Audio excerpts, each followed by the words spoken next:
જય માતા ખેડૂત મિત્રો, આજે તારીખ 15 જુલાઈ 2025 ને આજની સવારની હવામાન અપડેટની અંદર માહિતી મેળવીએ તો ગુજરાતની અંદર કેટલા દિવસ વરસાદની સંભાવના છે, કયા કયા ભાગોની અંદર વરસાદની ગતિવિધિ જોવા મળશે, બંગાળની ખાડીની સિસ્ટમની અસર હવે જોવા મળશે કે કેમ તેની સંપૂર્ણ માહિતી મેળવીશું. હવે ગુજરાતની અંદર મોટાભાગના વિસ્તારમાં વરાપનો રાઉન્ડ જોવા મળશે, તેની પણ અપડેટ આપણે આ વિડીયોની અંદર મેળવીશું. ચેનલમાં નવા હોય તો ચેનલને સબસ્ક્રાઈબ કરી નાખજો અને વિડીયોને લાઇક આપીને તમામ ખેડૂત ભાઈના ગ્રુપમાં શેર કરી દેજો. હાલ મિત્રો ગુજરાતની અંદર ગઈકાલના રોજથી વરસાદની ગતિવિધિમાં ઘટાડો નોંધાઈ રહ્યો છે. ગઈકાલના રોજમાં પણ ગુજરાતના અલગ અલગ વિસ્તારની અંદર છૂટાછવાયા સામાન્ય રેડા ઝાપટા, એકલ દોકલ વિસ્તારની અંદર સારા વરસાદ નોંધાયા હતા. છેલ્લા 3 દિવસથી ગુજરાતમાં વરસાદી રાઉન્ડ જોવા મળી રહ્યો છે.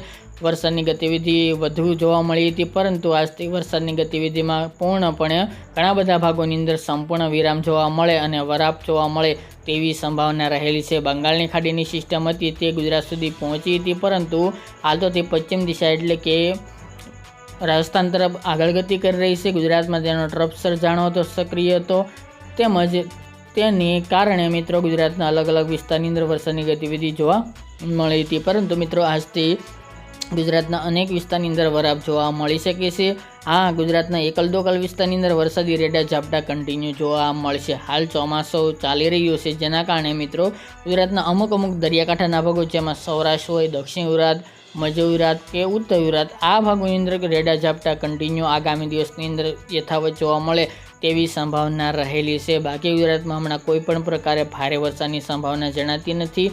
આજની મિત્રો વાત કરીએ તો 15 તારીખ દરમિયાન સિસ્ટમનો ઘેરાવો હાલ સંપૂર્ણપણે ખતમ થઈ ચૂક્યો છે. સિસ્ટમ પશ્ચિમ એટલે કે રાજસ્થાન થઈને આગળ જતી રહી છે. મજબૂત સિસ્ટમ છે, પરંતુ ગુજરાતમાં તેની અસર ખાસી હવે જોવા મળશે નહીં. એટલે કોઈ ખેડૂત ભાઈઓએ હવે ડરવાની જરૂર નથી કે ગુજરાતમાં ભારે વરસાદો નોંધાશે. આજે મિત્રો ઘણા બધા તમામ ભાગોની અંદર હવામાન એકદમ ખુલ્લું જોવા મળશે. જે વાદળછાયું વાતાવરણ જોવા મળ્યું હતું તેમાંથી હવે સંપૂર્ણ છુટકારો જોવા મળી શકે છે અને મોટાભાગના તમામ ભાગોની અંદર તડકો જોવા મળે તેવી શક્યતા રહેલી છે. હા, એકલ દોકલ વિસ્તારની અંદર રેડા ઝાપટા કન્ટિન્યુ જોવા મળશે.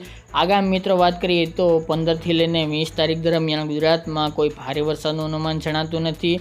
હા, જુલાઈ મહિનાના એન્ડમાં એક બંગાળની ખાડીની સિસ્ટમ આવી રહી છે, પરંતુ ગુજરાતને કેટલી અસર કરે છે તે આગામી દિવસમાં જોવાનું રહ્યું. બાકી મિત્રો અત્યારે ગુજરાતનું હવામાન આજથી સંપૂર્ણ ખુલ્લું જોવા મળશે. એકલ દોકલ વિસ્તારની અંદર રેડા ઝાપટા ભારે પડી શકે છે. બાકી ગુજરાતના તમામ ભાગોની અંદર વરસાદની સંભાવના નહિવત ગણવી. બાકી મિત્રો ગુજરાતના અનેક વિસ્તારની અંદર સારા વરસાદો આ રાઉન્ડની અંદર જોવા મળ્યા હતા. હજુ 20 તારીખ દરમિયાન ગુજરાતના એકલ દોકલ ભાગોની અંદર છૂટાછવાયા રેડા ઝાપટા કન્ટિન્યુ ખાસ કરીને દરિયાકાંઠાના ભાગોની અંદર જોવા મળે તેવી સંભાવના રહેલી છે. આમાં કોઈ પણ ફેરફાર હશે મિત્રો તો અપડેટ આપતા રહીશું. આ હતી મિત્રો આજની વહેલી સવારની અપડેટ.